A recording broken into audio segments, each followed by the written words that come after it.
There is a war alert in Iran. US naval assets are amassing in the Arabian Sea and the alarm bells are ringing for yet another military showdown in West Asia.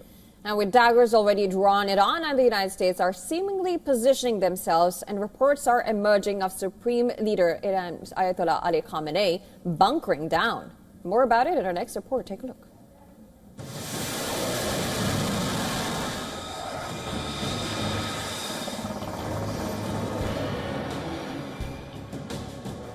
West Asian war theater is heating up. Two sworn enemies are once again on the warpath. More U.S. military assets are heading towards the Arabian Sea, positioning themselves at the gates of Persian Gulf with enemy on the radar.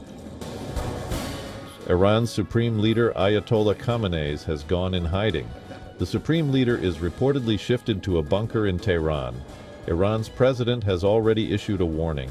Any attack on Iran will be considered an act of war with Supreme Leader in bunker. His third son, Masoud Khamenei, is reportedly working as a de facto leader, coordination between the executive branches of the government and security forces. Tensions are running high in and around Iran, especially after widespread protests swept the country. The protests were put down using force, but it exposed the vulnerability of Islamic Republic. And 28 days since it was ignited, Iran still faces an internet shutdown. The killing on the streets of Iran may have subsided, but the brutality continues. The violent repression of the Iranian people does not solve any of the country's problems. On the contrary, it creates conditions for further human rights violations, instability and bloodshed. The military buildup in the Arabian Sea was set in motion at the peak of these protests.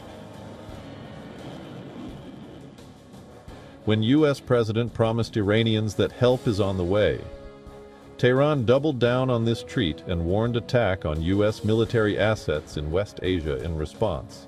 Donald Trump has toned down the rhetoric since then, but has refused to take the strikes off the table. USS Abraham Lincoln is on its way to the Arabian Sea. U.S. Central Command has confirmed the presence of Air Force F-15E Strike Eagle in West Asia, and total number of U.S. troops in the region has surged to 50,000 personnel.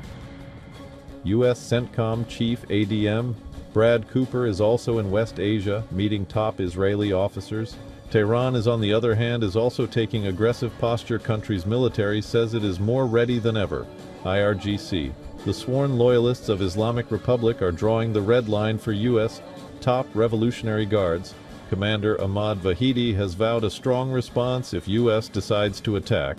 This comes a day after IRGC chief said his forces have their finger on the trigger. The military buildup is similar to what it was before U.S. strikes on Iran's nuclear facilities last year. Both sides, separated by oceans and continents, are once again on each other's striking range, threatening the region with yet another military confrontation.